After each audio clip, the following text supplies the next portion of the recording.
Me presento, mi nombre es la misionera Rosa Gutiérrez. Permítanme darles unos anuncios importantes sobre el curso. Brevemente, el curso, como todos ya sabemos, es Vida y Ministerio del Apóstol Pablo. Hay dos modalidades para los alumnos, alumno libre y alumno con certificación, como usted desee, ¿no? El alumno libre igual va a recibir los materiales, no está en la obligación de hacer las tareas, tampoco en la asistencia, por eso es libre. Estas clases son grabadas, también la puede ver después.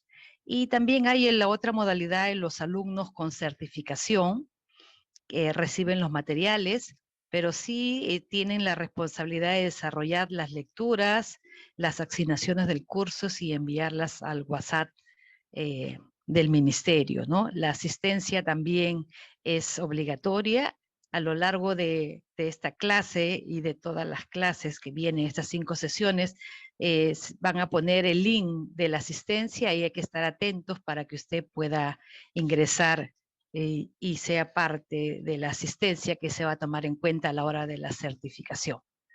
Amén. Bien, tengo el privilegio que me da el Señor de poder presentar al expositor. Estaba leyendo su biografía, su extensa biografía, qué privilegio, de pastor teólogo Jim Panagio. Él es nacido en Estados Unidos, misionero de la misión de la Iglesia Evangélica Libre, tiene una maestría en divinidades y maestría en teología. También tiene un doctorado en filosofía en el Nuevo Testamento. Tiene 4 años como pastor sembrador de iglesias y está 15 años sembrando y viviendo en Perú como misionero.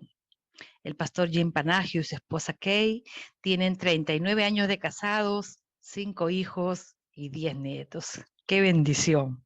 Tiene 34 años de experiencia en el ministerio y su sitio web es entrenamientopastoral.com.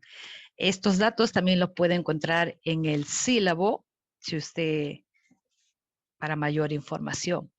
Yo sé que todos estamos con hambre y con sed de aprender y de recibir lo que el Señor nos ha preparado. Así que sin más, damos gloria a Dios, damos gracias al Señor por el siervo. Adelante, pastor, estamos atentos a su enseñanza. Gracias, hermana. Buenas noches a todos. Espero que me puedan escuchar y aún más que me pueden entender. Sí, lo Es escuchamos. Buenas noches. una gran bendición para mí poder compartir este curso con ustedes.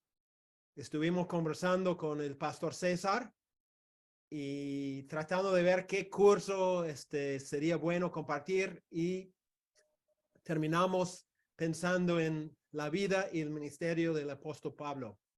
Mira, creo que la vida de Pablo es una vida importante, ¿no? Era un teólogo, un misionero, un hombre de Dios que escribió muchas cartas, pero quiero decir algo para mí muy importante, y tiene que ver con lo que acabamos de cantar. Pablo no es Dios, ¿no? Y nosotros no seguimos a Pablo. Perdón, Pablo es un hombre muy importante, ha tenido un ministerio muy importante.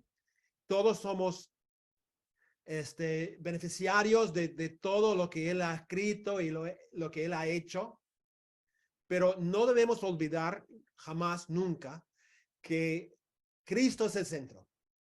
Y como dijo Pablo, síguenme a mí como yo sigo a Cristo. Y es la idea, ¿no? Queremos aprender de la vida de Pablo, del ministerio de Pablo, no como un fin en sí, sino como un medio para poder conocer más de Cristo, amar a nuestro Dios con todo lo que somos. Ahora, durante este curso vamos a pasar mucho tiempo con el gran apóstol Pablo. Entonces, si vamos a pasar tiempo con él, debemos conocer mucho más sobre exactamente quién era, ¿no? De dónde viene y varios asuntos acerca de su persona. Pero hay un problema cuando decimos yo quiero saber más de Pablo. Y el gran problema que enfrentamos es que casi toda la información que tenemos viene de solamente dos fuentes. Primero, la fuente de las mismas cartas de Pablo, ¿no? Pablo escribió 13 cartas. Entonces, es una fuente que tenemos. Pablo mismo describiendo su propia vida, su propia experiencia, sus enseñanzas. Y la segunda fuente es el relato que el médico Lucas, un compañero de Pablo, que él escribió lo que tenemos en el libro de Hechos. O sea, no hay una historia independiente titulada Las aventuras de Pablo. No hay un registro público de su nacimiento, su infancia y las cosas que él logró. Solo tenemos la información que podemos sacar de esas dos fuentes en la Biblia. Por eso, va a haber una variedad de huecos en nuestro conocimiento de Pablo, ¿no? Y eso tenemos que reconocer, tenemos que aceptar. No vamos a tener todos los detalles. No obstante, lo que queremos hacer es más o menos tejer un relato claro de la historia de la vida de ese gran hombre que es el apóstol Pablo. ¿Ok? Entonces, quería que ustedes tomaran eso en cuenta al principio para que nos demos cuenta, ¿no? Que no tenemos todos los detalles y vamos a compartir lo que tenemos y viene realmente de dos fuentes principales. Entonces, vamos a empezar y por si acaso yo voy a cada lección, terminando la lección, yo entrego el PowerPoint al pastor César y él va a enviarlo a los que él tiene en la lista de la matrícula para el curso. ¿Ok? Entonces, vamos a empezar este estudio viendo el trasfondo de Pablo. Vamos a ver el trasfondo de Pablo, algo de su vida, su vida como niño, ¿no? Y vamos a avanzar allí. Ahora, la primera referencia en la Biblia acerca de Pablo se encuentra en Hechos 7:58. Lucas estaba narrando la historia del martirio de Esteban, ese gran discípulo de Jesús. Y al final de ese relato, Lucas hace este comentario. Él dice, los testigos pusieron sus ropas a los pies de un joven que se llamaba Saulo. Luego, encontramos en Hechos 8:1, Lucas agrega este comentario. Y Saulo consentía en su muerte. A través de esos dos versículos aprendemos realmente dos cosas, ¿no? Primero, que Pablo era un joven a esas alturas, ¿no? Él entra en el escenario de la historia de la Biblia cuando él tenía entre 18 y 30 años. No sabemos exactamente, pero por lo que dice Lucas en este texto, sabemos que Pablo estaba dentro de ese rango de edades, entre 18 y 30. Luego, en la carta a Filemón, verso 9, Pablo se refiere a él mismo. Él dice, te ruego por amor, siendo como soy, Pablo ya anciano. ¿No? Entonces, vemos a Pablo empezando como joven y terminando como ya un anciano. El segundo detalle que aprendemos aquí es que Pablo tenía otro nombre también, ¿no es cierto? Su nombre no era solamente Pablo, sino tenía el nombre Saulo. Y podemos leer, por ejemplo, en Hechos 13:9, Lucas dice Saulo, que también es Pablo. No es que Pablo cambió su nombre de Saulo a Pablo, no es así, sino que Pablo, como todos los ciudadanos romanos, tenía 3 nombres. Lo que se llamaban un prenomen, o sea, su primer nombre, un nomen, el nombre del fundador de la familia, y un cognomen, el nombre de su familia. Saulo era su nombre judío, probablemente el nombre que recibió cuando él nació. Pero como ciudadano romano, Pablo también tenía otro nombre. Ahora, no encontramos nunca en el Nuevo Testamento el nombre completo de Pablo. Y es interesante notar que Lucas usa el nombre Saulo para Pablo hasta Hechos 13:9. O sea, desde 7:58 hasta 13:9, solamente se refiere a Pablo con el nombre Saulo. Pero Pablo empieza a trabajar como misionero, un misionero entre los gentiles, empezando en 13:9. Entonces, desde ese punto en adelante, ya es conocido solamente como Pablo. Ya no se refiere, se menciona el nombre Saulo, solamente el nombre Pablo. Saulo desaparece, digamos, del libro de Hechos. Bueno, el significado de esto es captado por un erudito que se llama Murphy O'Connor. Él dice, el simbolismo es evidente.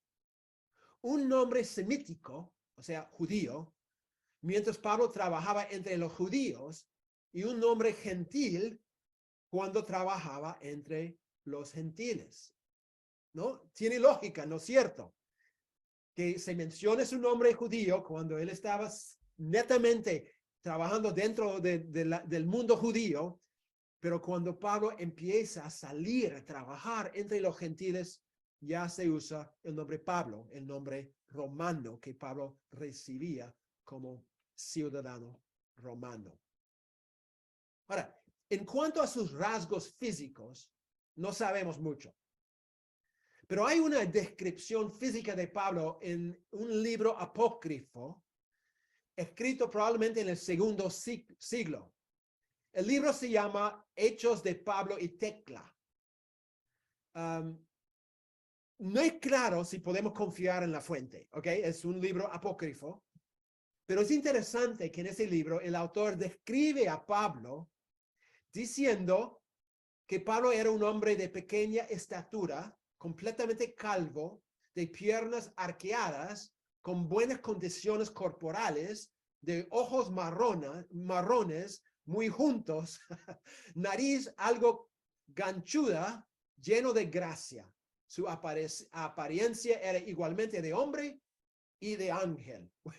Bueno, sabemos que hay una gran exageración ahí, porque la descripción que da ese libro no me parece muy hermoso, muy guapo, ¿no? Pero decir al final tenía la apariencia igual del hombre y como de ángel, es una exageración increíble, ¿no es cierto?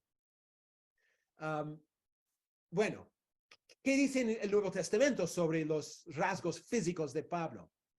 Bueno, sabemos, por ejemplo, según 2 Corintios 10:10, que la gente lo veía como un hombre no tan impresionante, ¿no? El mismo texto dice, porque a la verdad, dicen las cartas, son duras y fuertes, mas la presencia corporal débil y la palabra menospreciable. O sea, Pablo no impresionaba a la gente con su apariencia, ni tampoco con su capacidad de hablar, ¿no? Perdón, en Gálatas 4:13-4, Pablo reconoce que él tenía algunos problemas físicos y eran notables, ¿no? Y tan notables, de hecho, que él podría, que la gente podría haber sido, la gente podría haberlo rechazado o menospreciado o insultado, ¿no? Él dice, pues vosotros sabéis que a causa de una enfermedad del cuerpo os anuncié el evangelio al principio y no me despreciasteis ni desechasteis por la prueba que tenía mi cuerpo. ¿No? Interesante que Pablo tenía algo físico, algo notable, algo visible, probablemente, que la gente veía, y Pablo dice, bueno, gracias por no insultarme por esos rasgos físicos que yo tenía.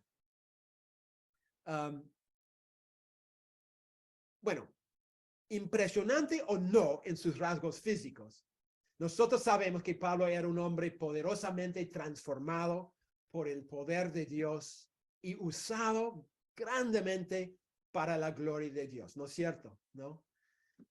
Entonces tenemos que indagar más sobre algunos detalles de su vida para conocerlo mejor. Vamos a ver 7 observaciones en cuanto al trasfondo de Pablo. 7 cosas, 7 características que son importantes en cuanto a la persona de Pablo, pensando especialmente en su trasfondo, ¿no?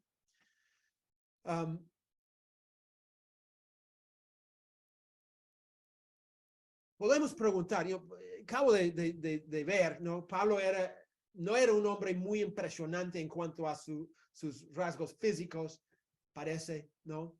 Pero era muy impresionante en cuanto a su ministerio y los logros de su ministerio. Pero eso hace surgir una pregunta, ¿no? ¿Por qué Pablo? ¿Por qué Pablo tenía tanto éxito en su misión entre los gentiles? Bueno, seguramente la respuesta descansa no tanto en Pablo, sino en el Dios de Pablo, ¿no es cierto? No podemos decir que Pablo era tan excelente que pudo lograr todo lo que logró. Sabemos que es porque lo que Dios hizo en su vida.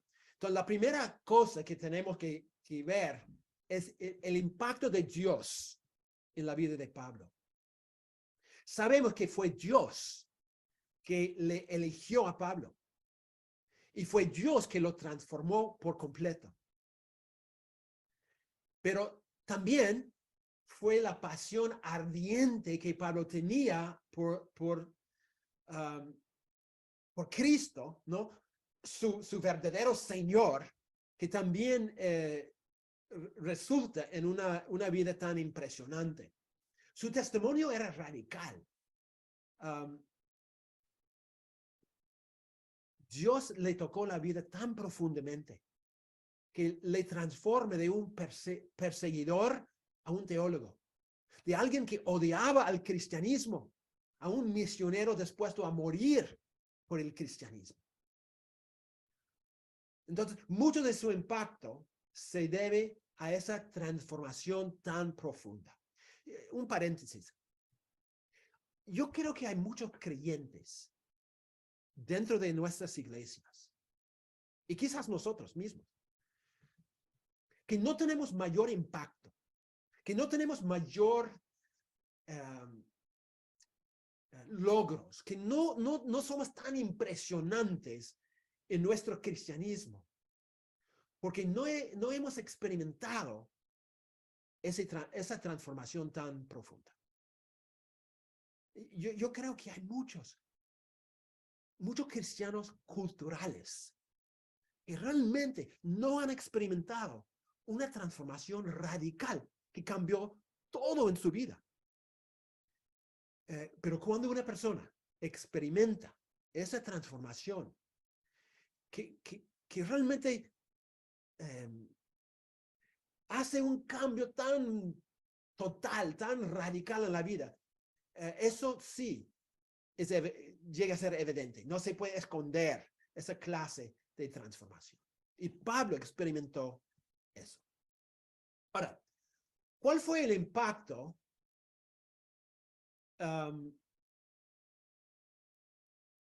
¿cuál fue el impacto del trasfondo de Pablo?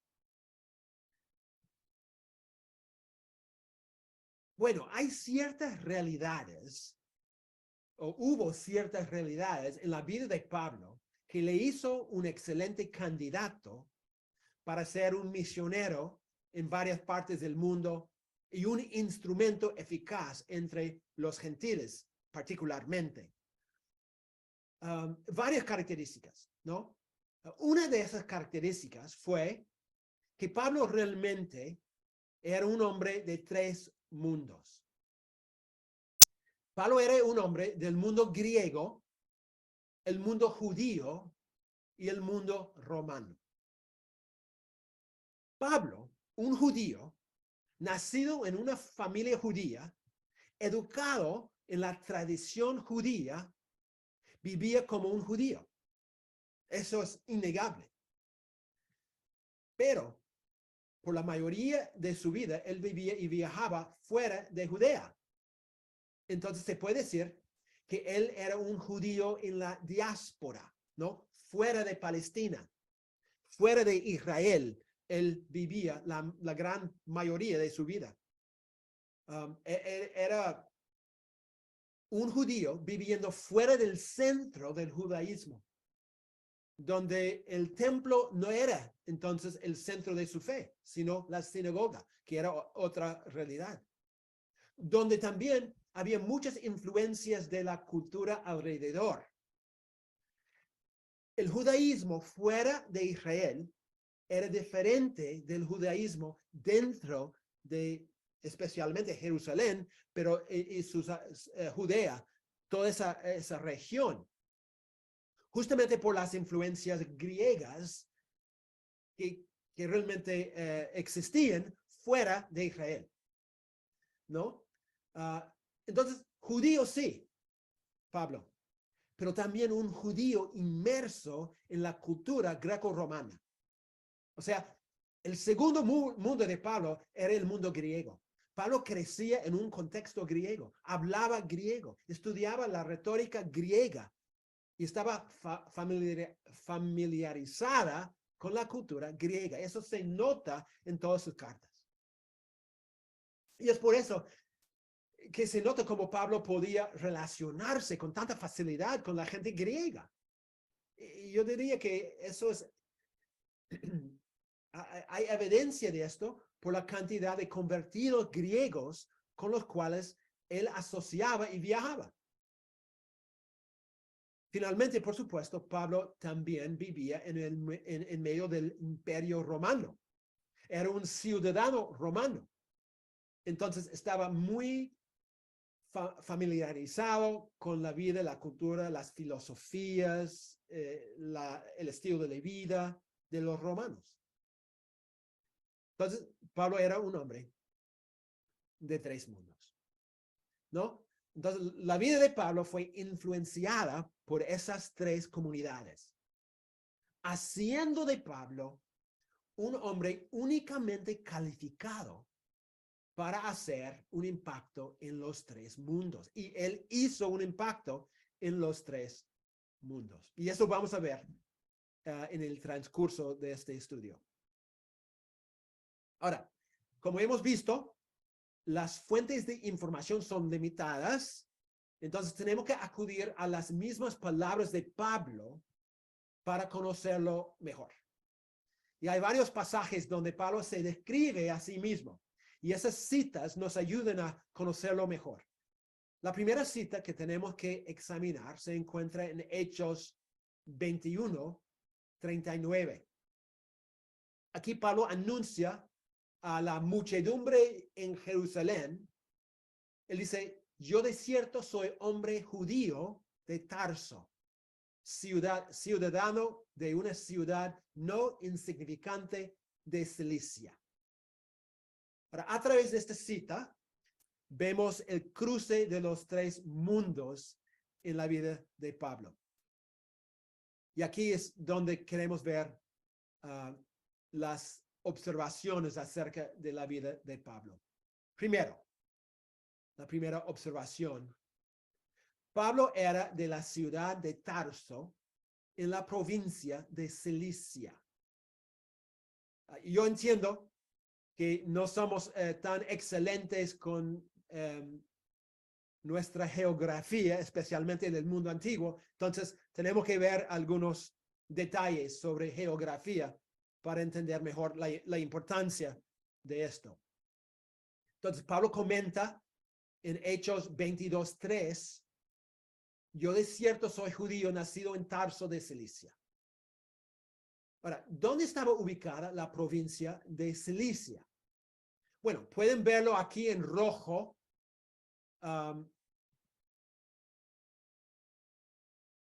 Cilicia estaba ubicada en la parte sureste de Asia Menor. Todo Asia Menor, lo que hoy en día es Turquía. Y Cilicia es una provincia en la parte sureste de Asia Menor, junto al mar Mediterráneo, que está aquí abajo, ¿no? Y a lo largo de su historia, Cilicia vivía bajo el control de varios imperios. Y al final, llegando a ser una provincia romana alrededor del año 102 antes de Cristo, ¿no? Entonces, Cilicia, que está acá arriba, ustedes pueden ver, ¿no? Justo el mar Mediterráneo está acá. Cilicia existía bajo varios reinos diferentes, varios imperios, pero en 102 antes de Cristo llegó a ser una provincia romana. No obstante, alrededor del año 25 antes de Cristo, hasta el año 72 después de Cristo, o sea, durante la vida, bueno, antes y después, durante la vida de Pablo, la parte este de Cilicia, incluyendo la ciudad de Tarso, que está acá, dice Tarsus, pero es Tarso en español, fue unido administrativamente con la provincia de Siria. Entonces, esta provincia, Siria acá y Cilicia, tenía la misma administración, formando realmente una sola provincia durante el tiempo de Pablo. Entonces, un erudito comenta, dice, durante toda la vida de Pablo, el área de Cilicia en donde fue ubicada su ciudad natal era parte de la provincia unida de Siria, Cilicia. Entonces, vemos como Pablo más tarde, cuando empezó su ministerio público, él visitó esa región, realmente empezando su ministerio por ahí. Entonces vemos en Gálatas 1:21, Pablo dice, después fui a las regiones de Siria y de Cilicia.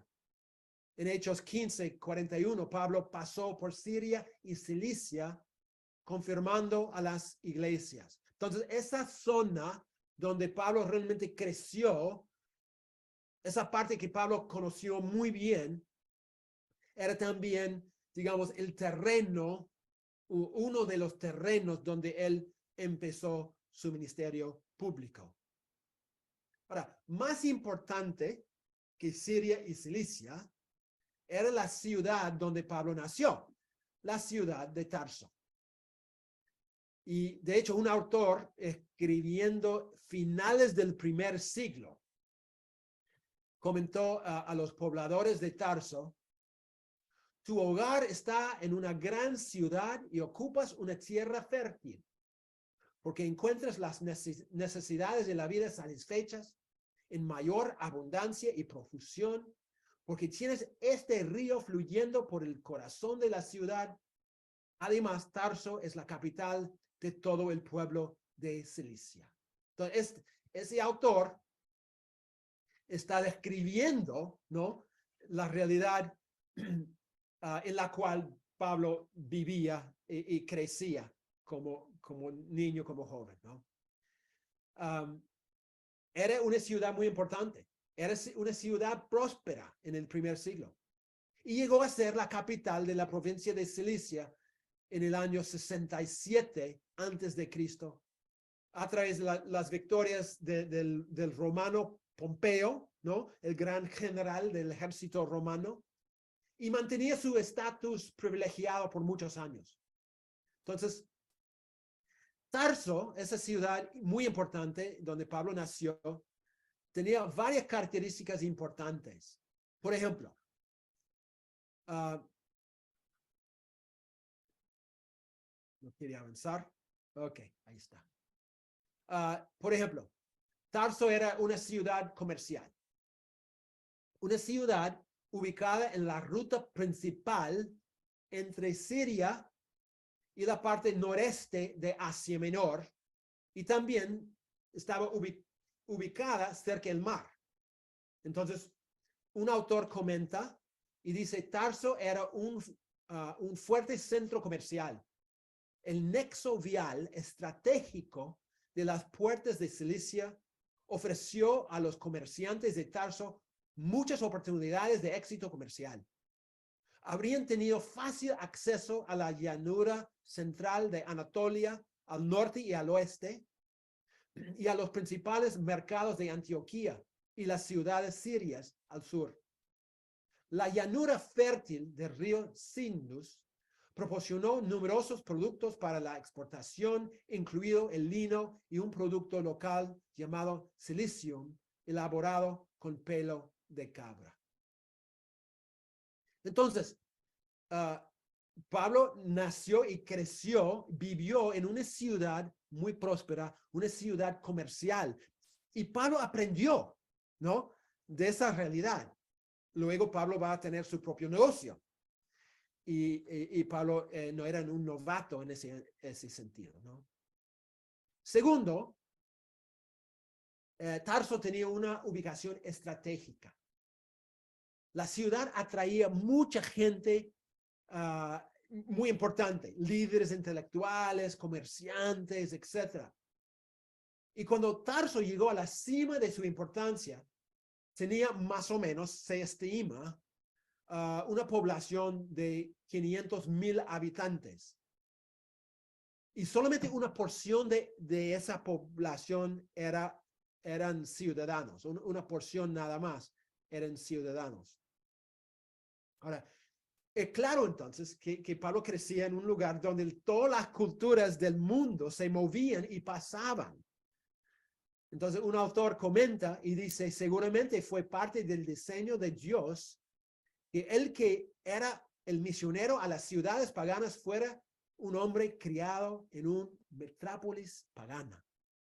Pablo no notaba una diferencia entre judío y gentil, entre griego y bárbaro, o entre libre y esclavo, en parte porque fue criado en una ciudad próspera en la cual las varias poblaciones del Imperio Romano se mezclaron. Entonces, el ministerio de Pablo, la óptica de Pablo, la vida de Pablo, fueron influenciados mucho por ese clima en el cual él nació, ¿no? De una ciudad cosmopolita, ¿no? Una ciudad con una mezcolanza de culturas y de gente de todo el mundo en ese entonces. También era una ciudad próspera, conocida por sus textiles, etcétera, ¿no? Ya vimos su lugar y el impacto que tenía sobre los mercados y por eso era una ciudad muy próspera. También era una ciudad universitaria. Un geógrafo griego escribiendo alrededor del tiempo de Pablo, ¿no? Vivía en el primer siglo, su nombre era Strabo.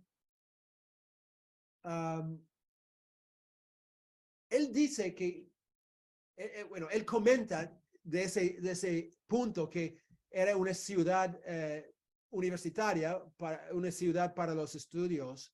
Él comenta y dice, la ciudad de Tarso tiene todo tipo de escuelas de retórica y en general no solo tiene una población floreciente, sino también es la más poderosa, ¿no? Entonces, había muchos estudiando ahí de otras partes.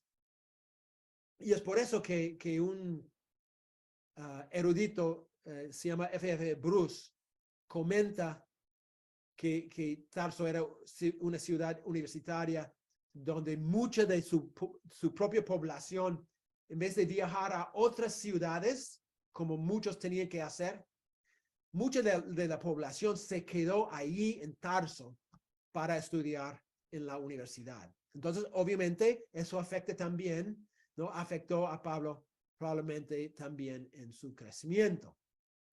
Otro detalle que vemos es que era una ciudad de habla griego. Por lo tanto, Pablo, siendo hebreo, aunque hablaba hebreo, pero él nació en una ciudad griega. Entonces, él hablaba arameo y griego también. ¿No? ¿Por qué? Porque nació y creció en Tarso. Probablemente estuvo allá por lo menos hasta los 12 años, quizás un poco más. Entonces, él tenía que haber aprendido a hablar y escribir griego. Y siendo judío y habiendo recibido su educación con un rabí, Pablo tenía que haber aprendido el arameo. Por lo tanto, Pablo era por lo menos bilingüe y seguramente bicultural, ¿no? O sea, él entendía la cultura griega, la cultura judía. Él tenía conocimiento tanto de las filosofías griegas como las tradiciones judías. O sea, Pablo era un hombre del mundo griego y del mundo hebreo, ¿no? Pero hay más. Pablo también era un ciudadano romano. Y vemos, por ejemplo, en Hechos 21:39, otra vez Pablo declara, yo de cierto soy hombre judío de Tarso, ciudadano de una ciudad no insignificante de Cilicia. Pablo aclara el hecho de que él era ciudadano de Cilicia. Seguramente era un privilegio enorme y mostraba que su familia era importante en ese entonces y que probablemente eran dueños de propiedades. ¿Por qué? Porque lograron tener su ciudadanía. Más importante, no obstante, que ser ciudadano de Cilicia es lo que Pablo revela en Hechos 16:37. Pero Pablo le dijo, después de azotarnos públicamente sin sentencia judicial y siendo ciudadanos romanos, nos echaron en la cárcel y ahora nos liberan encubiertamente. Pablo repite la misma afirmación en Hechos 22, 25-28. Pablo dice, pero cuando lo ataban con correas, pero Lucas dice, Pablo dijo al centurión que estaba presente, ¿os está permitido azotar a un ciudadano romano sin haber sido condenado? Cuando el centurión oyó esto, fue y dio aviso al comandante diciendo, ¿qué vas a hacer? Porque este hombre es ciudadano romano. Se acercó el comandante y le dijo, dime, ¿eres tú ciudadano romano? O sea, parece increíble, ¿no? Que un judío que estaba en Jerusalén era un ciudadano romano. Y Pablo dijo, sí. Respondió el comandante, yo con una gran suma adquirí esta ciudadanía. O sea, yo tenía que comprar mi ciudadanía, dice el comandante. Entonces Pablo dijo, pero yo lo soy de nacimiento. ¿Saben lo que esto significa, hermanos? Significa que los padres de Pablo ya eran ciudadanos romanos. Ahora, no se sabe exactamente cómo la familia de Pablo llegó a ser ciudadanos romanos, pero eran ciudadanos romanos y cuando Pablo nace como ciudadano romano. Ahora, para ser un ciudadano romano, básicamente había más o menos 6 formas, ¿no? De obtener su ciudadanía en el Imperio Romano. Primero, era por nacimiento. Es algo obvio, ¿no es cierto? No obstante, es importante aclarar que cuando un ciudadano romano se casaba con un no ciudadano, los hijos tomaban la ciudadanía de su padre, sea ciudadano o no. No era automático si su padre no era ciudadano. Entonces era una forma de conseguir la ciudadanía romana. Segundo, por ser un esclavo liberado, también se podía obtener la ciudadanía. En tercer lugar, por servir en el militar romano y jubilarse como militar. Y el imperio estaba lleno, ¿no? En muchos lugares, muchas de las ciudades donde Pablo escribió sus cartas, una gran parte de la población estaba compuesta de exmilitares romanos que se jubilaron y obtuvieron su ciudadanía de esa manera. También, en cuarto lugar, cuando los romanos establecieron una colonia en una ciudad, muchas veces extendieron el privilegio de la ciudadanía a muchos de los habitantes. No siempre, pero en muchos casos, ¿no? Entonces, tenemos ciudades como las en Macedonia, donde Pablo escribió las cartas, que eran ciudades romanas, y mucha de la gente pudo conseguir su ciudadanía de esa forma. También, por haber rendido servicios extraordinarios o una lealtad excepcional a Roma, se podía conseguir la ciudadanía. Y finalmente se podía adquirir la ciudadanía por plata.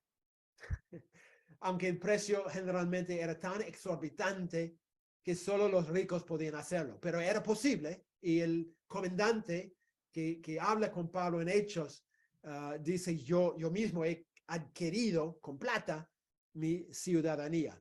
Entonces era otra forma de hacerlo. Obviamente ustedes entienden es el punto que voy a decir. A veces por coima se podía comprarlo también. De hecho, un autor dice, el monto de 500 dracmas aparentemente era el precio común según algunas fuentes, más o menos equivalente a 2 años de sueldo el diario promedio para un obrero, ¿no? Entonces, había formas, ¿no? 2 años de sueldo para un obrero se podía adquirir la ciudadanía romana. Y valió la pena para muchos, ¿no? Por los derechos que se recibía. Ahora, ¿cómo es que Pablo adquirió su ciudadanía? Bueno, no es claro. Algunos especulan que quizás el padre o abuelo de Pablo realizara un servicio extraordinario a la causa romana. Bueno, pero no hay evidencia de esto. Es pura especulación. Pero lo que sí sabemos es que por ser ciudadano romano, a donde quiera que fuera en todo el imperio romano, un ciudadano romano disfrutaba de todos los derechos y privilegios que la ley romana proveía. Entonces Pablo tenía privilegios y Pablo tenía cierta protección, aunque parezca mentira, ¿no es cierto? Por el trato que recibía, pero de todos modos, él tenía ciertos privilegios y protección que otros no tenían. Por lo tanto, cuando Pablo en 2 ocasiones se encontró en situaciones donde la ley caía sobre él, ¿qué hizo Pablo? Apelaba a sus derechos como ciudadano romano. Hechos 16:37 y Hechos 22:25-28. En esos 2 momentos, Pablo apela a su ciudadanía romana porque estaba en una situación difícil. Pero lo curioso es que en ningún otro momento en el Nuevo Testamento vemos a Pablo hablando de su ciudadanía o sus privilegios. O sea, Pablo no se jactaba de eso. No aprovechaba tampoco en su día a día de eso. O sea, aunque Pablo disfrutaba de un estatus élite por ser ciudadano del imperio tan poderoso, ¿no? Que era el imperio romano. Aunque eso era verdad, Pablo sabía que aún más importante fue otra ciudadanía que él tenía, ¿no es cierto? Como él dice en Filipenses 3:21, su ciudadanía celestial. Porque esa ciudadanía le brindaba privilegios aún más excelentes. Creo que es algo que podemos aprender de Pablo, ¿no es cierto? No avergonzarnos de nuestra ciudadanía terrenal, sino de realmente descansar más sobre nuestra ciudadanía celestial. Porque nos trae beneficios, privilegios y cierta protección más allá que la ciudadanía terrenal que tenemos. Y Pablo sabía eso. Y se jactaba en el buen sentido de la palabra, de los privilegios y derechos y esperanzas que él tenía como ciudadano del cielo. Ok, número 3, la tercera observación. Pablo era judío, obvio, ¿no es cierto? Pero frente a las dudas y críticas de muchos, Pablo tenía que sostener públicamente su descendencia judía. Parece mentira, ¿no? Pero, por ejemplo, en 2 de Corintios 11:22, Pablo asevera, ¿son hebreos? Yo también. ¿Son israelitas? Yo también. ¿Son descendientes de Abraham? También yo. ¿No? En Romanos 11:1, Pablo dice, yo soy israelita, de la descendencia de Abraham, de la tribu de Benjamín. O sea, Pablo tenía que insistir, yo soy de verdad, yo soy judío, ¿no? De hecho, en Filipenses 3:5-6, otra vez Pablo afirma su linaje. Dice, circuncidado al 8º día del linaje de Israel, de la tribu de Benjamín, hebreo de hebreos, en cuanto a la ley, fariseo, en cuanto a celo, perseguidor de la iglesia, en cuanto a la justicia que se basa en la ley, irreprochable, ¿no? Entonces, el texto revela, ¿no?, varios detalles del judaísmo de Pablo, y son importantes esos detalles. Por ejemplo, Pablo nació judío. Pablo dice circuncidado al 8º día. Como tú sabes, ¿no? Era la tradición judía desde los tiempos de Abraham. Génesis 17:12. Y de edad de 8 días será circuncidado todo varón entre vosotros por vuestras generaciones, el nacido en casa y el comprado por dinero a cualquier extranjero que no fuere de tu linaje. Entonces, solamente los judíos que nacieron judíos a los 8 días se circuncidaron, y Pablo experimentó eso. Sabemos que en la ley mosaica hay la misma exigencia, ¿no? Levítico 12:3, el 8º día se circuncidará al niño. Entonces, lo que Pablo está afirmando en este texto es que él ha sido judío desde su nacimiento. Aunque él vivía en Cilicia, en la ciudad de Tarso, una ciudad griega, su verdadera descendencia era judía. 2. Pablo tenía una descendencia judía.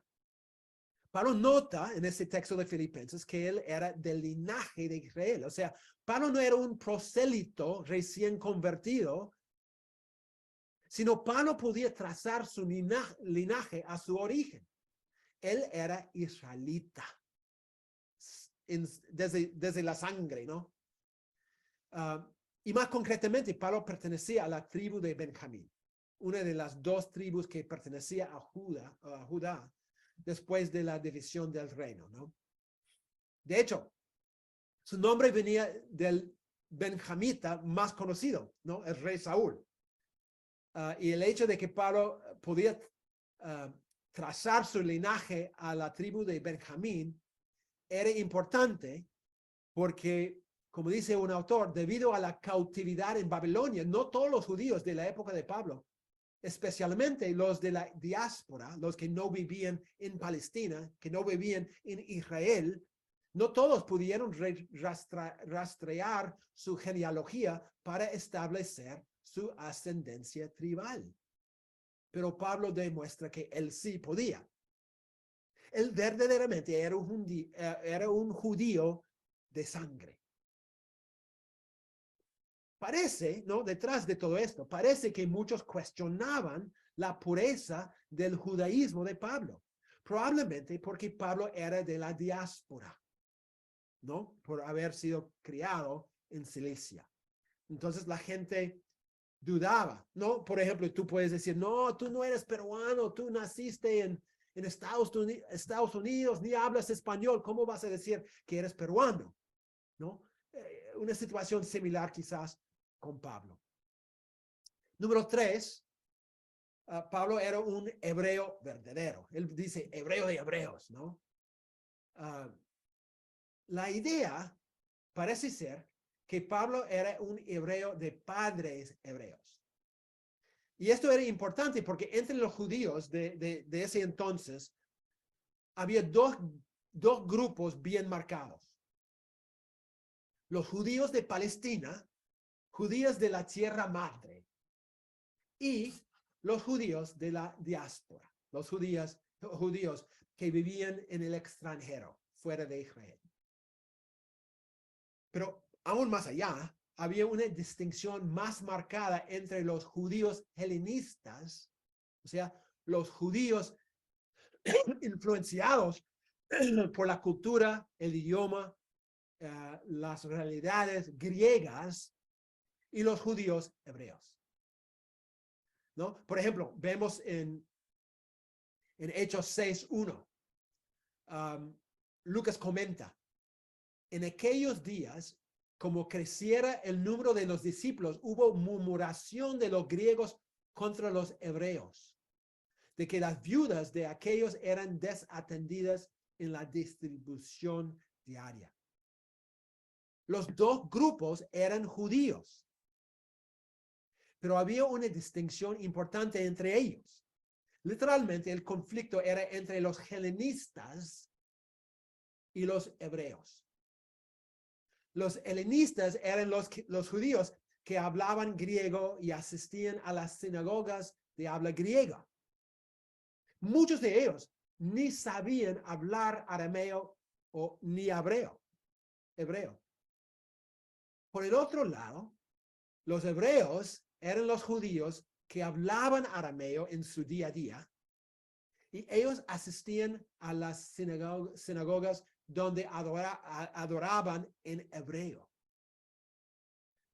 La mayoría de los helenistas vivían fuera de Palestina, mientras la mayoría de los hebreos vivían en Palestina.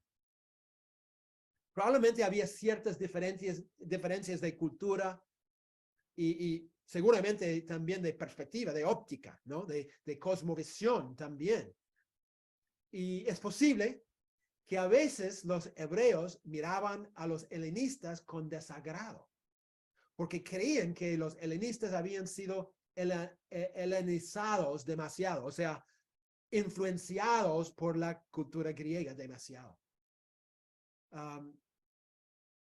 Una preocupación, una crítica común en ese entonces era que los helenistas, los griegos, los judíos más griegos, digamos, se habían asimilado a la cultura y las costumbres griegas. Pero la verdad, ¿no? Si vamos a ser muy honestos, había judíos helenizados tanto en Palestina como fuera de Palestina también. O sea, dentro de los hebreos y dentro de los helenistas. Había corrupción en ambos grupos. No, pero lo que pasa es que la reputación de los de la diáspora, los helenistas, obviamente su reputación fuera afectada por el temor de un compromiso con la cultura de los gentiles. Bueno, sea cual fuera la situación, Pablo se identifica con los hebreos. Aún siendo de la diáspora, Pablo se identifica, dice hebreo de hebreos. Y Pablo quería que todos supieran que él habla arameo, tal como sus padres, y que él es tan hebreo como los hebreos de Palestina. Él quería que todos supieran eso. Él era puro, está diciendo básicamente, ¿no? Entonces, él argumenta, por ejemplo, en Gálatas 1:14 dice, en el judaísmo aventajaba a muchos de mis compañeros en mi nación, siendo mucho más celoso de las tradiciones de mis padres, ¿no? En 2 Corintios 11:22, Pablo dice, son hebreos, yo también. Ok, entonces, Pablo no solamente era un judío de nacimiento, no solamente era un judío puro, él era un excelente judío, ¿no? Como dice acá en Gálatas, un devoto que crecía y se mantenía firme en las convicciones y tradiciones del judaísmo tradicional. Y él quería que todos supieran eso. Ok, volviendo entonces a las observaciones acerca de Pablo. Número 4, Pablo también era un fariseo. Pablo era un fariseo. Pablo dice en Filipenses 3:6, en cuanto a la ley, fariseo. Yo soy fariseo, ¿no? En Hechos 23:6, hermanos, yo soy fariseo, hijo de fariseo. Hoy en día no decimos eso, ¿no es cierto? Si alguien dice, yo soy fariseo, todos dirían, es verdad, hermano, eres fariseo, ¿no? Deja de ser hipócrita, ¿no? Pero obviamente Pablo tenía en mente otra cosa, ¿no? Significa que Pablo no solamente fue fariseo porque recibió estudios bajo Gamaliel, el rabí, ¿no? Sino porque él nació en un hogar donde su padre también era fariseo. Entonces Pablo quiere que la gente sepa, yo soy fariseo no simplemente por estudios, sino por nacimiento, por familia, por trasfondo.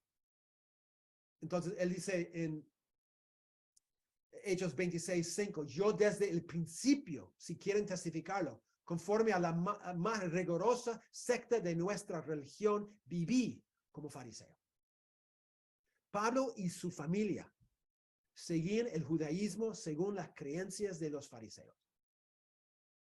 Ahora, el origen de los fariseos no es tan claro, aunque parece que empezaron alrededor del segundo siglo antes de Cristo.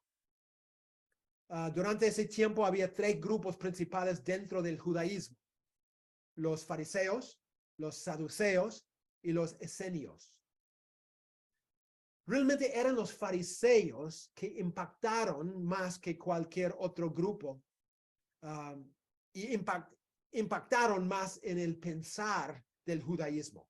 Ellos formaban básicamente en la gente común y corriente dentro del judaísmo, formaban el pensamiento del judaísmo.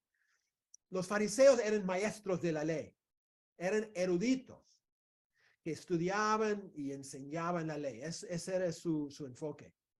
Ahora, los 2 pilares principales de los fariseos eran la Torá, o sea, la ley, y la tradición.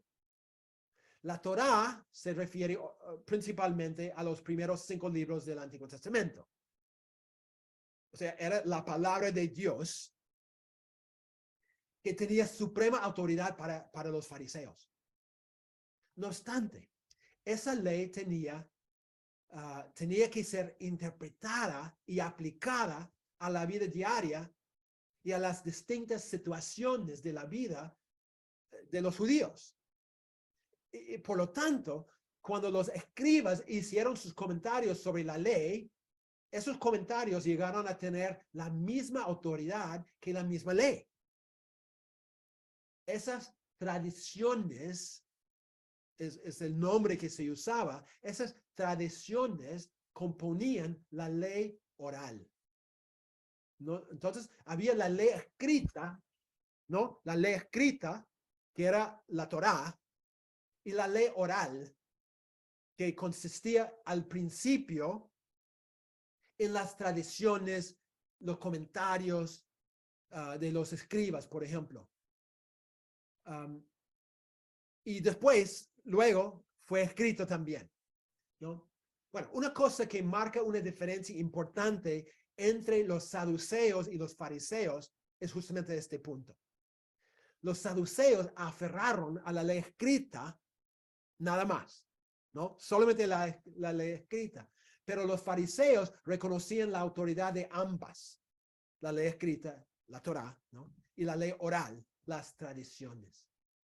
Para los fariseos, la ley tenía que mantenerse relevante y dinámica. Tenía que buscar nuevas aplicaciones a la vida. Por eso la ley oral existía, ¿no? Y servía esa función de aplicar la ley a la vida concreta, las situaciones concretas del pueblo de Dios que vivía en la calle, ¿no? Que vivía el día a día. Y por eso, no solamente tenía la misma función, sino llegaba a tener la misma autoridad que la Torá. Lo que Jesús llama en Mateo la tradición de los ancianos. Eso era básicamente el desarrollo continuo de la ley para ellos, ¿no? La ley escrita, ellos tenían la ley escrita, pero en los comentarios, las aplicaciones, etcétera, a la vida diaria, la ley oral llegó a tener la misma autoridad que la ley escrita. Y los saduceos rechazaban eso y los fariseos no. Bueno, en el primer siglo, los fariseos fueron divididos en por lo menos dos grupos, dos escuelas, podemos decir, ¿no? El grupo de Hillel y el grupo de Shammai. Hillel era más liberal en su interpretación de la ley, más flexible, digamos, en su interpretación de la ley. Shammai era mucho más estricto, más conservador. Hay cierta evidencia de que el maestro de Pablo, Gamaliel, era el sucesor de Hillel. Pero no es claro si él seguía la misma postura que su maestro. No se sabe, ¿no? Y cuando se trata de Pablo es aún menos cierto. No sabemos si Pablo, parece que no seguía el rumbo de Hillel, ¿no? Lo que sí es claro es que Pablo crecía en un hogar y Pablo recibía una educación bajo ese sistema del fariseísmo. Y mientras él crecía, él tenía un compromiso apasionado por la ley de Dios, ¿no? Tanto la ley escrita como la ley oral. Es por eso que Pablo puede decir en Filipenses 3:5, en cuanto a la ley, fariseo. Y como vimos en Gálatas, Pablo avanzaba rápidamente en esa tradición, siendo obediente a las prioridades y las creencias de los fariseos. Exactamente cuáles eran sus posturas en cuanto a las disputas que existían entre los fariseos, los dos grupos, no sabemos. Pero es cierto que Pablo era un fariseo. Número 5, creo. Número 5.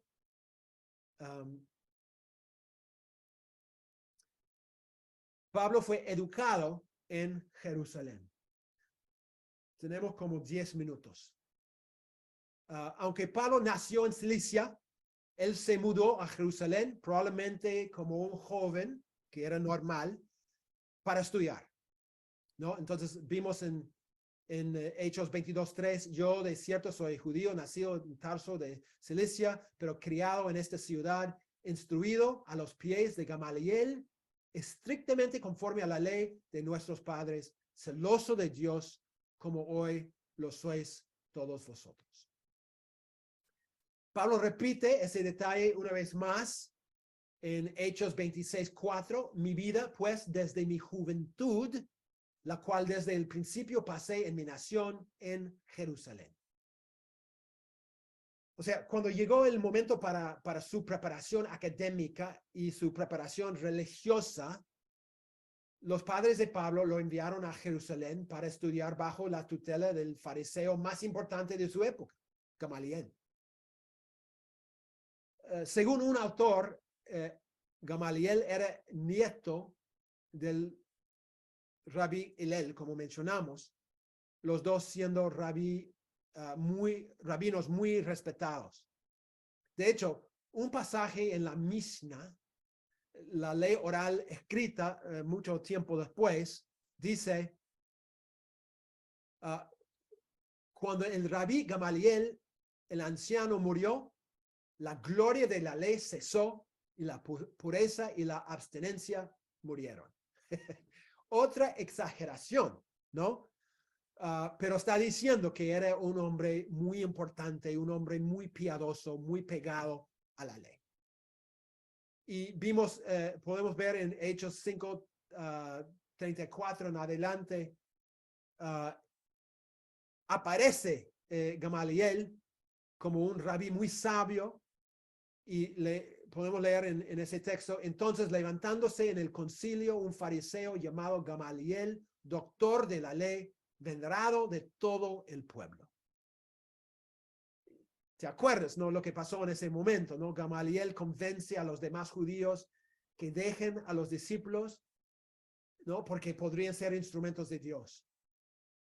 El profesor de Pablo era un hombre bastante capaz, muy sabio, muy importante también en el mundo del judaísmo del primer siglo. Pablo aprendió bajo su tutela, ¿no?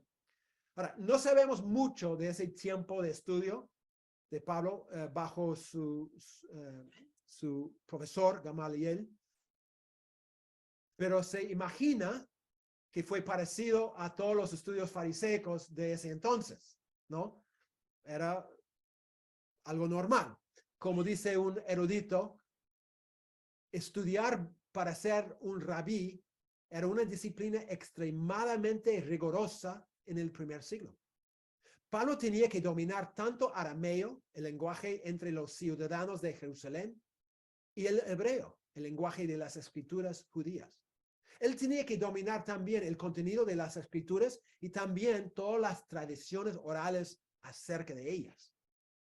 Pablo era un hombre entonces bien capacitado, un excelente estudiante, quien según su propio testimonio aventajaba a muchos de mis contemporáneos en mi nación, siendo mucho más celoso de las tradiciones de mis padres. Ok, viéndola ahora, vamos a seguir con un punto más. Probablemente no llegamos al último punto, eso podemos hacer la semana que viene, pero un punto más, por lo menos. Pablo era perseguidor de los cristianos. Eso sabemos, ¿no? Es quizás la cosa más conocida en cuanto a Pablo, ¿no? Que era perseguidor de los cristianos. Esta característica es obviamente algo que Lucas menciona en Hechos 3, por ejemplo. Saulo, por su parte, asolaba la iglesia, entrando casa por casa, arrastraba a hombres y mujeres y los enviaba a la cárcel.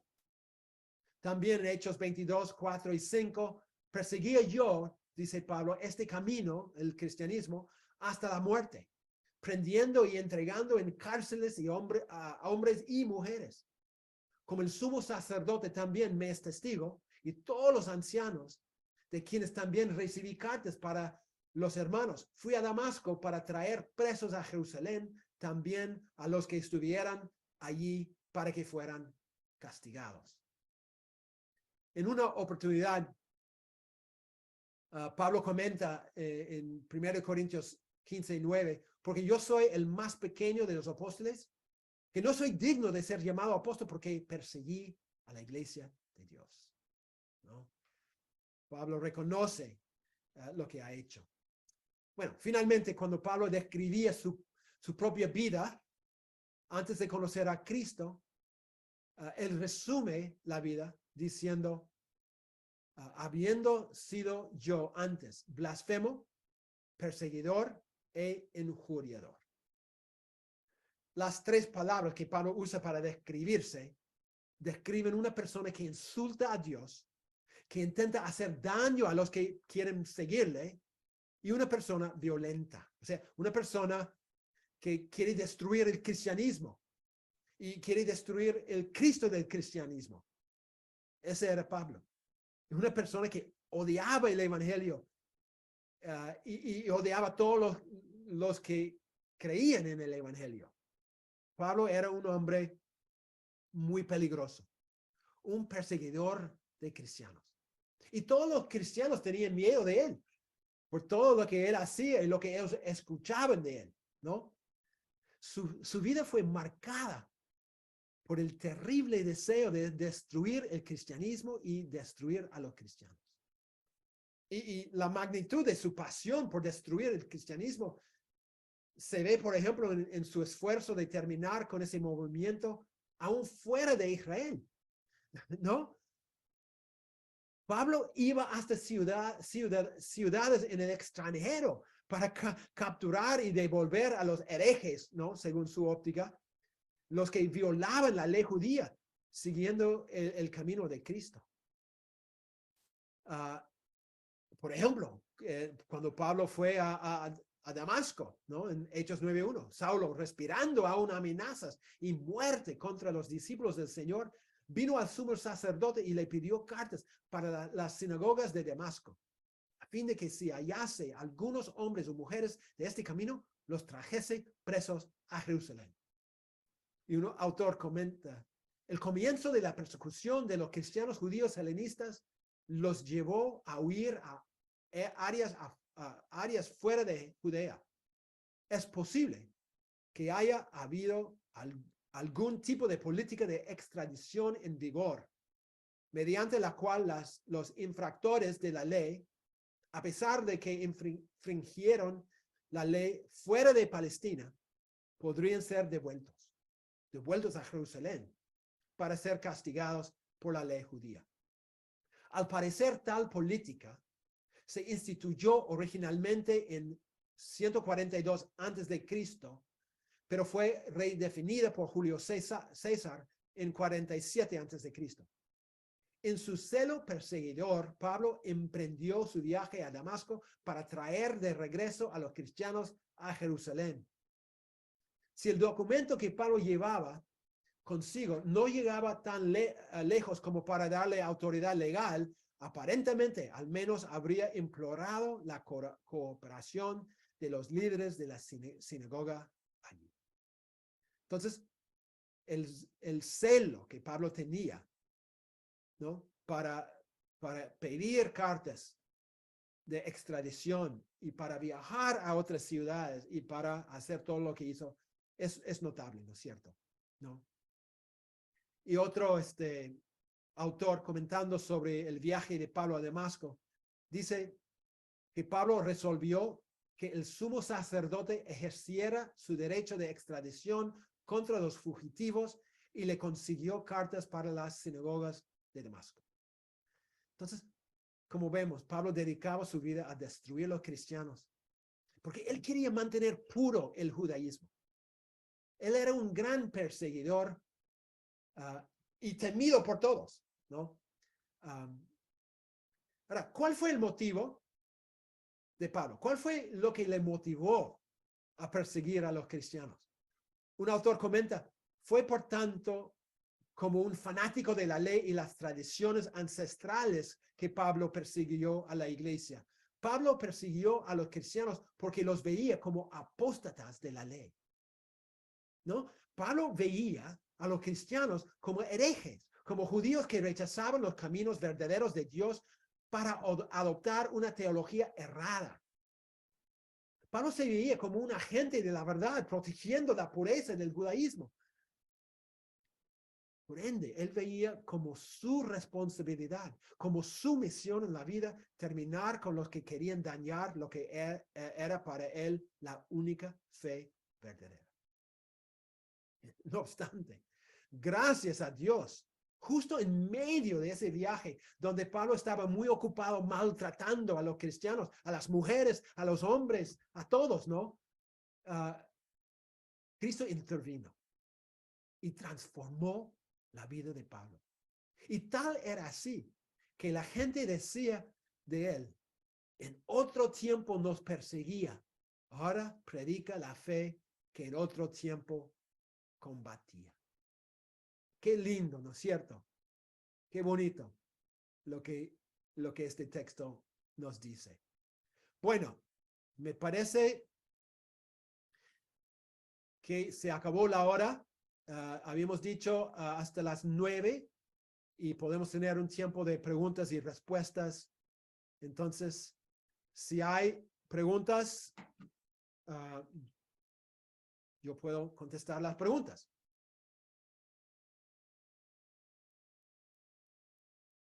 No sé si hay alguien ahí para hacer preguntas. Si el anfitrión me puede hacer más pequeño para que todos puedan ver a todos. A ver. Y podemos,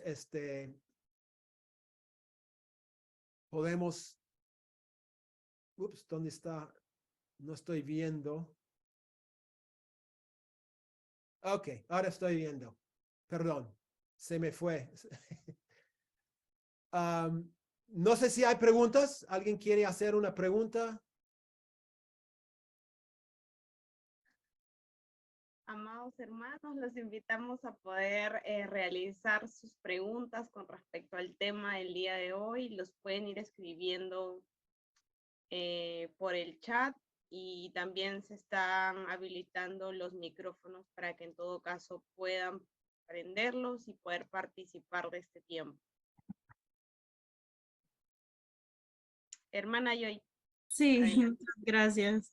Buenas noches con todos. Buenas noches, Pastor Jim. Estaba muy interesante y solamente hay algo que no me quedó tan claro. Quisiera saber si es que me puede explicar nuevamente qué es la diáspora. No entendí muy bien esa parte nada más. Perdón, tu pregunta es sobre qué significa la diáspora. Ajá, exacto. Okay. Ya, excelente tu pregunta, hermana. La diáspora quiere decir los judíos que se fueron de Palestina, de Israel, para vivir fuera de Israel. Entonces, en ese entonces había un montón de judíos viviendo en todo el Imperio Romano. Había judíos que vivían en casi todas las ciudades fuera de Jerusalén, de Israel. Pablo es un ejemplo, ¿no? Su familia vivía en una ciudad, griega, ¿no? Y sabemos que a veces los conquistadores, el ejército romano, al tomar esclavos, a veces los llevaban a otros lugares, ¿no? Entonces, el imperio estaba lleno en muchas ciudades, en Asia Menor, y más allá, en Macedonia, en Grecia, había cierta cantidad de judíos. No muchos, por ejemplo, en Filipos no había una sinagoga, que quiere decir que no había el número de 10 hombres judíos que era necesario para poder empezar una sinagoga. Entonces, en Filipos no había muchos, pero sí había algunos. Entonces, la diáspora quiere decir que los judíos se fueron de Israel para vivir fuera de su patria, digamos. Muchas gracias, Pastor. Pasaba una Rocío. pregunta. ¿Aló? Creo que Rocío tenía la mano levantada. Sí, primero que me he dado cuenta de que lo que yo sabía, entre comillas, de Pablo estaba completamente equivocado. Y yo me imaginaba que Pablo, por ser centurión, era un hombre enorme, un hombre que, bueno, la Biblia dice que es perseguidor de judíos. Yo me lo imaginaba como un hombre Fornido. fornido, muy fuerte y que impactaba a la gente cuando se presentaba, ¿no? Por su físico y por las cosas que él hacía. También me queda la duda, ¿era casado o no? Es un debate entre los eruditos si Pablo siempre era soltero o si Pablo se casó y murió su esposa o se fue su esposa. No sabemos. Pablo sí dice en 1 de Corintios 7 que él era soltero. O sea, no dice yo soy soltero, pero él decía que él quería que todos fueran como él. Y está hablando en el contexto 1 Corintios de 7:8. los casados y los no casados, ¿no? Entonces, él era soltero en ese momento, pero si él siempre era soltero o no, no sabemos. Y hay mucho debate sobre ese punto. Pablo nunca habla de una esposa, entonces no habla de un divorcio, no habla de una muerte, no sabemos, ¿no? Pero parece que era soltero, por lo menos en el tiempo que conocemos de él a través de sus cartas. Doctor, mi pregunta en lo que dijo la hermana, quiero incidir, digamos, Pablo, para pertenecer al Sanedrín, ¿no tenían que ser casados? No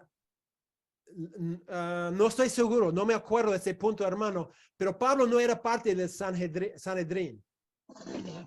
Pablo nunca ocupaba, digamos, un puesto oficial en el judaísmo, de lo que sepamos nosotros, ¿no? Pero él era un miembro de los fariseos. No todos los fariseos eran parte del Sanedrín. Bien, gracias. Pablo crecía, estudiaba todo como fariseo, pero no creo que hay evidencia de que Pablo era un miembro del Sanedrín. Alguien está preguntando si ser fariseo uno tenía que ser casado, y la verdad no sé. No estoy seguro si eso era una ley o no. Yo tengo que averiguar eso. Buena pregunta. Voy a averiguar. No estoy seguro. Fermín, ¿tienes una pregunta? Sí, buenas noches. ¿Me escucha? Sí, adelante, Gloria a hermano. Dios. Gracias, hermano. Una pregunta, quizás dos. Gálatas habla de que Pablo fue a Arabia. Y entonces, 1 Corintios 11 dice que yo recibí del Señor. Entonces, para ser apóstol tenía que cumplir los requisitos de haber estado con Jesús, haber caminado con Jesús, o sea, en un acto presencial para cumplir el requisito de apostolado. Pero vemos que Pablo, él no conoció a Jesús físicamente para ser su discípulo, sino después. Entonces, mi pregunta es, ¿será eso que habla Pablo? Que por qué desapareció como 3 años en Gálatas y fue que Jesús se dedicó a dar esos tiempos laxo de cumplir ese entrenamiento como apóstol que fue llamado. Y la otra pregunta es, ¿qué carácter tenía Pablo? Porque ¿qué temperamento y carácter tenía Pablo para ejercer su liderazgo? Gracias. Ya, excelente, hermano, las dos preguntas. La primera pregunta, vamos a tocar el tema de Pablo y su tiempo en Arabia más adelante. Vamos a hablar de varias posturas sobre qué pasó ahí, porque es misterioso. Él simplemente dice, fui a Arabia, y todos dicen, ya Pablo, pero ¿qué hiciste? Y Pablo nunca nos dice. No hay ni un versículo que explica lo que pasó ahí. Ahora, hay algunas pistas, y eso vamos a ver en otra clase, entonces no quiero contestar todo ese detalle, pero entonces yo no sé nadie sabe si fue en ese tiempo que Pablo estuvo con Cristo. Mi opinión personal es que no. Es que cuando Pablo, y Fermín, tú tienes toda la razón, Pablo tenía que cumplir ese requisito para ser apóstol. Yo diría que probablemente Pablo cumplió eso cuando Cristo le aparece, ¿no? En camino a Damasco. Es en ese momento cuando Pablo se da cuenta de que Cristo es real, que Cristo vive, y ahí recibe su llamado, ¿no? Entonces, mi opinión personal, y no es algo divino, por si acaso, es que fue en ese momento que él cumplió ese requisito de ser un apóstol que había estado con Cristo, ¿no? Y lo de Arabia vamos a tocar después. Tu segunda pregunta, ¿cuál era, o sea, cómo era el carácter de Pablo? ¿Cómo era como persona? Solamente tenemos sus cartas para saber. Y tú mencionaste, hermano, en la misma carta a los Gálatas.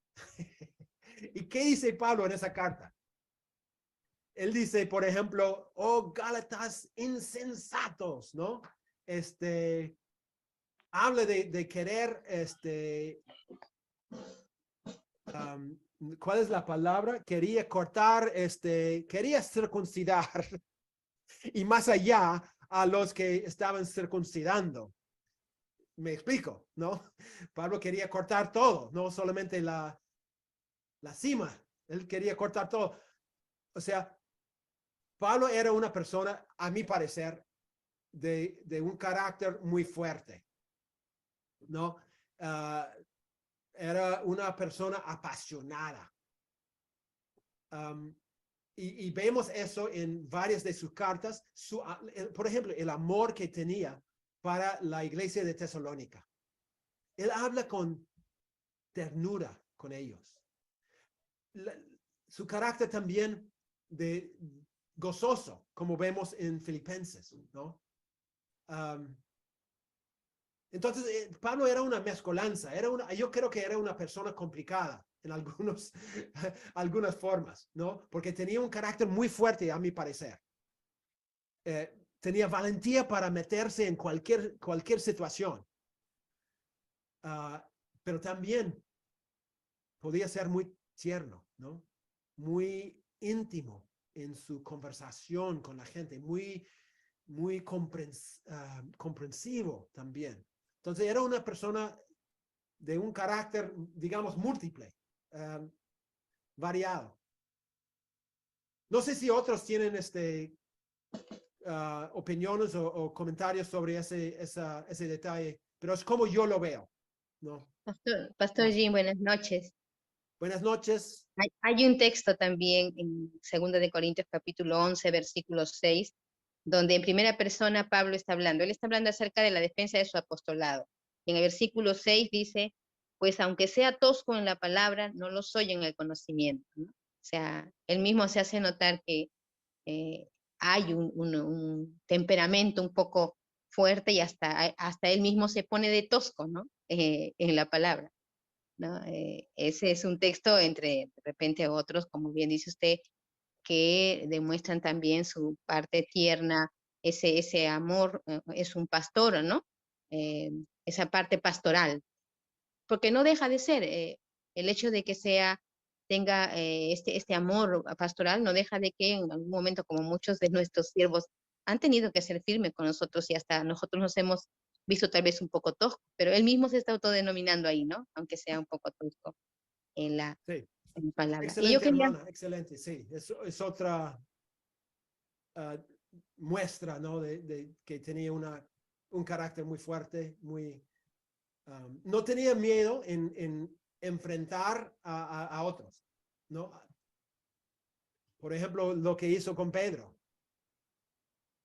Él dice en Gálatas, yo tuve que tener bronca con Pedro, ¿no? Porque Pedro estaba mal en lo que hacía. y yo tenía que hablar con él, y no solamente él, a Bernabé también, ¿no? Entonces, sí, Pablo era un hombre fuerte en ese sentido. Sí, Isaac. pastor, hay una pregunta también, pastor, en el chat, que quiere que le expliquen un poquito más sobre las dos escuelas sobre los fariseos, que le haga una explicación un poco más. Ok, ya. No sabemos un montón, pero sí, las dos, si decimos escuelas, quizás es demasiado fuerte,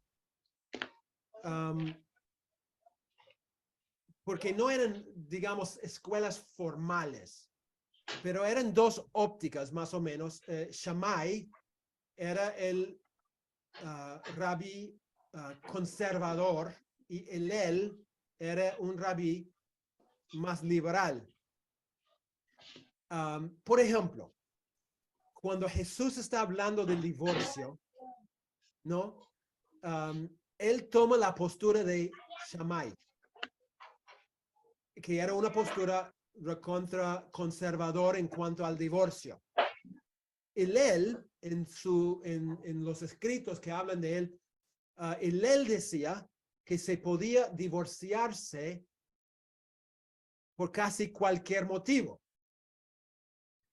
Hay bromas, ¿no? Que hasta quemar el pan en la mañana, ¿no?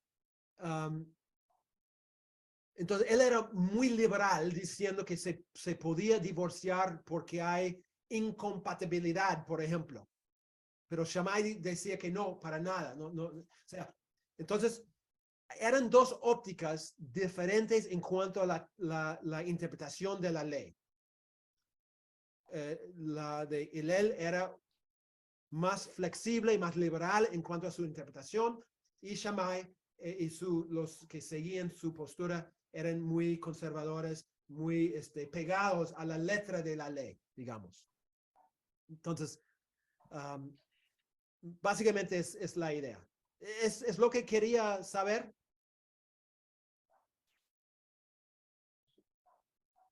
Pastor, buenas noches. Sí, Buenas noches. Creo que es Isaac. Sí. Justo esa era la pregunta que había formulado. Muchas gracias. Ok, excelente. Sí, Hola, pastor, yo tengo una... Hola. Hola. Sigue, hermano, sigue, hermano. Perdóname, por favor. Pastor Jim, buenas noches. Yo no sé si me quedó claro, pero cuando usted dijo, por ejemplo, que los padres de Pablo, apóstol Pablo, eran también ciudadanos romanos, pero al mismo tiempo él dice que es hebreo de los hebreos, lo confirma la palabra. ¿Cómo es esto? O sea, ¿los padres habían adquirido igual que Pablo la ciudadanía, algo así? ¿O porque esta parte como que me desconcertó, digamos? Ok, excelente, hermana. Bueno, en primer lugar, cuando Pablo habla de eso, él nació ciudadano, que quiere decir, si él nace ciudadano, significa que su padre era ciudadano, porque no había otra forma de nacer como ciudadano. Pero también Pablo afirma que es hebreo de hebreos. Entonces,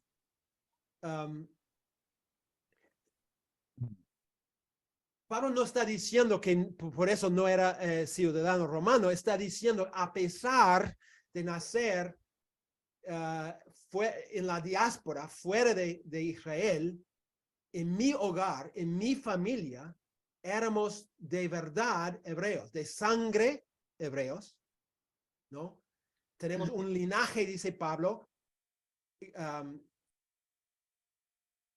judío, y crecimos en el hogar bajo el fariseísmo, donde la enseñanza era la enseñanza de ellos. Entonces, en todo sentido, Pablo está diciendo, aunque yo he nacido fuera, yo soy un verdadero judío. Por el padre, por el paterno, en este caso, ¿Cómo? por el padre. Me refiero, entonces, él es romano por el papá. Sí, exactamente. Ok, gracias. Sí. Otra Sí, pregunta, sí, por favor, no sé si me efectivamente. estoy Sí, hermana, adelante. adelantando. Hola, La mamá era hebrea. gracias. Otra pregunta, Pastor Jean. No sé si me estoy adelantando en esta parte. En Hechos 19:9 dice que apóstol Pablo se aparta y dice, discutiendo en la escuela de uno llamado Tirano.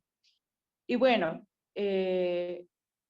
uno de los hermanos o pastores preguntó que se apartó 3 años, pero en un seminario donde yo estudié, dijeron de que para que haga un cambio de lo que él sabía tanto de la ley, para poder discutir, ¿cómo se dice?, de la gracia de Cristo, entonces él se aparta a una escuela. Y yo siempre, personalmente, viendo los comentarios también, de paso, digo, si para discutir esto, los 3 años o 2 años que le tocaban, porque cuando yo estudié en el seminario me decían, es necesario, cuando uno tiene llamado, tiene que estudiar, y como Pablo estudió, entonces este versículo lo usa.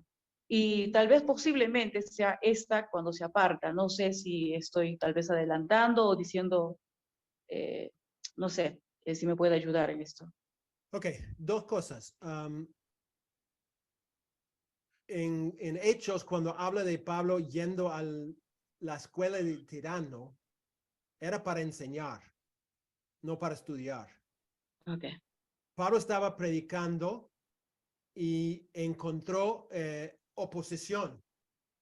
Entonces él dice, yo me voy de acá, y encontró en la misma ciudad, en la escuela de ese hombre tirano, una apertura para seguir enseñando. Entonces Pablo fue allí para enseñar. No era un tiempo de estudio para Pablo, era un tiempo de enseñanza. De hecho, lo interesante es que Pablo no fue, por ejemplo, Pablo nunca fue a la ciudad de Colosas, nunca conocía Pablo la iglesia de los colosenses.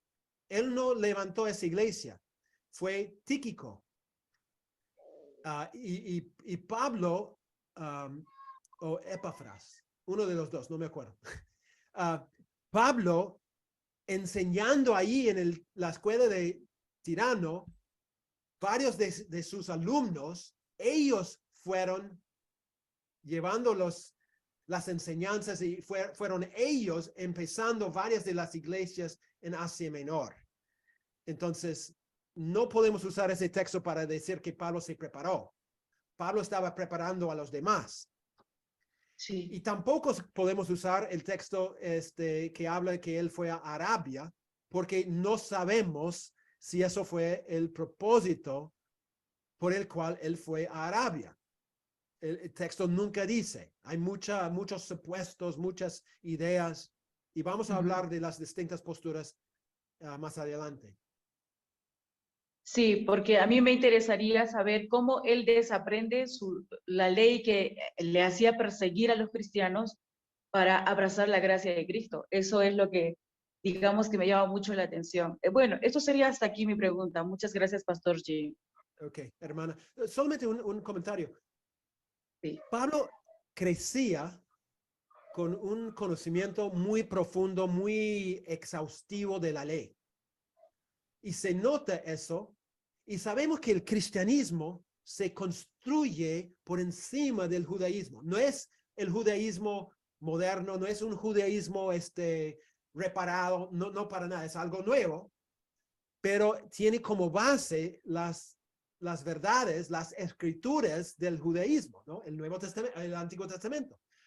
Entonces, Pablo tenía un muy buen fundamento, y después él iba creciendo y aprendiendo más todos los años. Estuvo con Bernabé, que era un erudito y un pastor excelente. Cuando está en Antioquía, está con un grupo de ancianos en la iglesia, y él probablemente aprendía de ellos también. Entonces, creo que fue un proceso, ¿no?, a lo largo de su vida y su ministerio. Ok, gracias. Sí, pastor, por favor. Un poco la pregunta va ligado a eso, a lo que dice la hermana. Sobre la ciudadanía romana, ¿siempre es por el padre o si la madre era romana y el esposo no, también se obtenía la ciudadanía?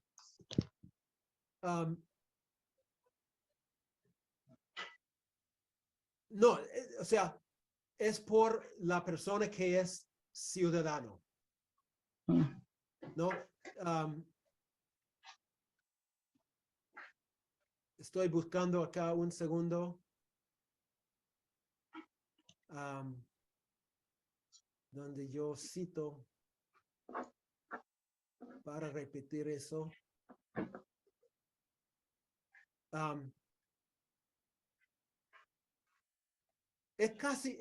Yo diría que casi cierto que el padre de Pablo era el ciudadano. Por todo lo que él habla de de ser hebreo de hebreos, ¿no? Fariseo. Su mamá no iba a ser farisea. No iba a estudiar en el sistema de los fariseos. Eso no pasaba, ¿no? Entonces, es casi cierto que era su padre que era ciudadano. Ok. Ya, ok. Siempre tengo una cita aquí de un artículo, Pablo, el ciudadano romano y la ciudadanía romana en el mundo antiguo y su importancia. Y en ese artículo, el autor, que es un experto en el tema, él dice que si una persona, digamos, un ciudadano romano se casaba con un no ciudadano, los hijos tomaban la ciudadanía de su padre, sea ciudadano o no. Entonces era a través del padre y no a través de la madre que se pasaba ese derecho.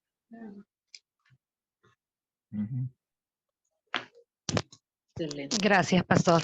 No sé si hay otra pregunta o si no damos pase al hermano Daniel Sebastián para la oración. Buenas noches. Buenas noches, hermana. Quería hacer una pregunta. Adelante. Adelante, hermano. Ya, es sobre la afirmación del apostolado de Pablo. Generalmente era que sea testigo presencial, pero quería saber si cuando el Señor en la visión le dice, para esto te he llamado, para que seas mi testigo, se podría decir que ese es el momento de la confirmación del apostolado, ¿no? Porque siempre hay algunas preguntas sobre eso. Gracias. Sí, yo creo que sí, eso era el momento. En el mismo, la misma visión que él tuvo, el mismo encuentro con Cristo, él recibe su llamado. Y yo creo que fue en ese momento cuando él califica, digamos, para ser un apóstol, ¿no? Ok, profesor. Gracias. Bueno, muchas gracias a todos y a cada uno de ustedes por las preguntas que han retroalimentado esta clase del día de hoy. Una pregunta. Y, hermana Cecilia, bueno, en todo caso puede hacer la pregunta. Sí, disculpe, es que estaba precisamente lecturando. Solamente quería hacer una pregunta con respecto precisamente al apostolado del apóstol Pablo. ¿Me escuchan? Sí, sí. Amén. ¿Por qué precisamente quería saber tanta incidencia de Pablo para decirle en particular a los corintios, o sea, manifestar allí con tanta incidencia y con tanto fundamento acerca de su apostolado allí en Corinto, ¿no? Quería saber de repente un poquito más específico el contexto por el cual se está escribiendo esto en su carta, porque veo que no solamente es una cuestión de que él Él se denomina en cuanto a hebreo, no, yo más, israelita, yo más, no, descendiente de Abraham, yo más, pero también él menciona como una defensa a su apostolado, o sea, se fundamenta también en lo que él pasa, ¿no? O sea, he sido azotado tantas veces, si me hablan que he pasado, ¿no? He pasado enfermedad, he pasado, ¿no? He estado en peligros, en tantos naufragios, o sea, no solamente especifica de una manera, de un perfil nada más su apostolado, sino en otra perspectiva, que también es todo lo que él padece, ¿no? Todos los padecimientos. Así que yo quiero ser explícita. ¿Por qué tanta puntualizar estos aspectos y precisamente a los de Corinto? Ya, excelente, hermana, la pregunta. Y creo que la respuesta es sencilla en esta forma. Muchos cuestionaban la veracidad de su apostolado. Muchos. Segundo de Corintios. Hay 3 capítulos, básicamente, donde Pablo tenía que defender su afirmación de ser apóstol. Y vemos en varios de sus libros cómo se presenta Pablo apóstol, ¿no? ¿Por qué? Porque muchos dudaban de que él fuera un apóstol. Y una razón es justamente porque ellos sabían, escuchaban de los 12. Y Pablo no era uno de los 12. ¿No es cierto? Entonces, Él es apóstol de la ascensión. es verdad, pero la gente no veía eso. La gente no veía, por ejemplo, en Corintios. Vamos a hablar algo de eso la semana que viene cuando hablamos del trabajo de Pablo. Era una ofensa que Pablo trabajaba secularmente en lo que él hacía. Era un artesano y eso era una ofensa para mucha gente de Corinto. La otra cosa es que Pablo no era muy elocuente en su prédica. Su mensaje parecía un mensaje tonto. ¿Cómo vas a hablar de un Mesías, un Salvador muerto? O sea, ¿qué es eso? Entonces, la gente no solamente cuestionaba su mensaje, sino cuestionaba que él era un apóstol. Y Pablo tenía en varias de sus cartas, él tenía que defenderse. Yo soy un apóstol. Yo tengo las marcas de un apóstol. Yo he demostrado las obras de un apóstol.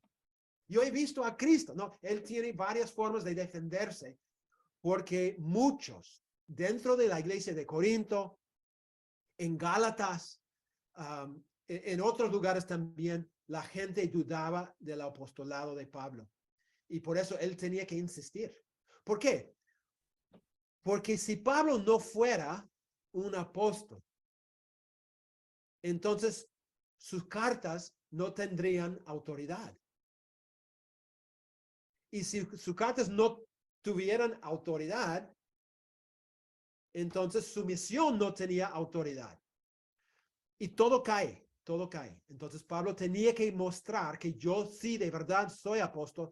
El mensaje que yo predico, porque los judíos cuestionaban, porque Pablo no insistía en la circuncisión y eso Pablo tenía que tener un fundamento y él dice, mi fundamento es que yo he recibido el evangelio de Cristo. Cristo me dio el evangelio. No es algo que yo inventé, es algo que recibí de él. Y por todos esos motivos, él tenía que insistir en su apostolado. Gracias, pastor, muy amable. Bueno. Ok, adelante, hermana. Muchas gracias a todos por cada una de sus preguntas. Como les venía diciendo hace un momento, realmente han sido de mucha edificación, han contribuido a esta clase y los animamos a que nos puedan acompañar también en la siguiente clase, ¿no? El link que se está pasando por el chat del grupo es el link de asistencia para aquellos que están participando para la aplicación de la certificación. Ya, nuestra hermana Rosa Esther nos explicó al principio de esta charla, ¿no? De esta clase, que habían dos modalidades para poder llevar el curso, ¿no? Una era como alumno libre, en donde podían asistir, ver las grabaciones, sin embargo, no estaban obligados, ¿no? A poder realizar lo que son las asignaciones, las tareas, ni tampoco la asistencia. Sin embargo, para aquellos que sí que están aplicando la certificación, los animamos a que puedan completar el link de asistencia en cada clase y asimismo puedan realizar las asignaciones que se van a estar compartiendo posteriormente en el grupo. Ya, ahora lo invito al hermano Daniel a que nos pueda acompañar a este tiempo, un tiempo de oración para poder finalizar esta clase. Muchas gracias. Buenas noches, gracias hermana, gracias a todos y gracias por la ponencia de Pastor Jim. Bueno, ya para despedirnos, entramos en oración delante de nuestro Señor Jesucristo. Señor mío, gracias por todo este tiempo impartido a través del Pastor Jim, Señor. Gracias por permitirnos estar una vez más aquí, de esta manera virtual, buscando tu rostro, Señor, buscando conocimiento, buscando tu presencia, Señor, a través de toda la sapiencia que nos provee, Señor, a través de tu palabra, a través, en esta ocasión, de estar examinando y estudiando un poco la vida del apóstol Pablo, Señor. Y gracias por darle también la sabiduría, paciencia y la buena exposición al pastor Jimmy, Señor. Merecimos su vida, Señor. Merecimos su ministerio, su familia, Señor, la salud que siempre lo acompañe. Y gracias por permitirnos estar juntos, unánimes, Señor mío, como cuerpo de Cristo, invirtiendo tiempo de calidad en poder conocer cada vez más de uno de los apóstoles que nos dejaste, Señor, en todo este tiempo para poder aprender a través de la vida del apóstol Pablo todo lo que tú has tenido preparado para nosotros como iglesia. Gracias, Señor, por este tiempo y bendice lo que resta de esta noche, Señor mío, y bendice nuestra semana también, Señor, a cada uno de nosotros en todos los encargos que nos tienes pendientes, a los que tenemos ministerio, Señor, en nuestra vida diaria, Señor. Gracias por este tiempo, Señor, lo dejamos en tus manos, en el nombre de Jesús. Amén.